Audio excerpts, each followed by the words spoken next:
long arms, and its legs, they were kind of stumpy. Like the legs weren't long at all, but the arms and the torso on this thing was massive. But what I can remember most is the long, shaggy black hair.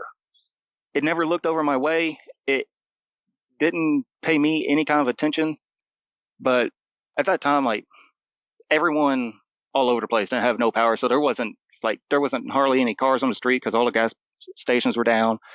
But everything was like super quiet, so I can't imagine that he didn't know I was there. So the creature never really looked your way. And I can imagine after Katrina, it was pretty quiet around there. You know, your grandfather's talking about boogers, and around this property, had you guys heard anything before? I mean, how far away from the home are you? So I'm right behind my house. Like the pond is probably only about 10, the bank from the pond is only about 10 feet from the actual house itself. But the pond itself is I'd say probably about 50 feet wide and about 400 or 500 feet long. And he's on the opposite corner of the pond. So he's like 2 or 3 football fields away from me. I gotcha. So it's not like he's right on top of you. And you'd mentioned that picture from Florida.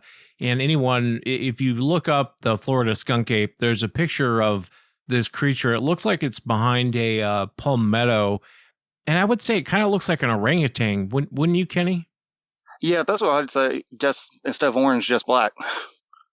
Yeah, and I think a lady took the picture and then sent it to the cops. And this was many years back. But for the audience, if you want to go look it up, it's skunk ape behind palmettos. It's an interesting picture for sure. And I can understand why you would say what you saw didn't look like Patty, because that thing doesn't look like Patty at all. And I realize your first thought is like, oh, it's a bear. And then you see it kind of stand up on 2 legs and stretch after it grabs a fish. From what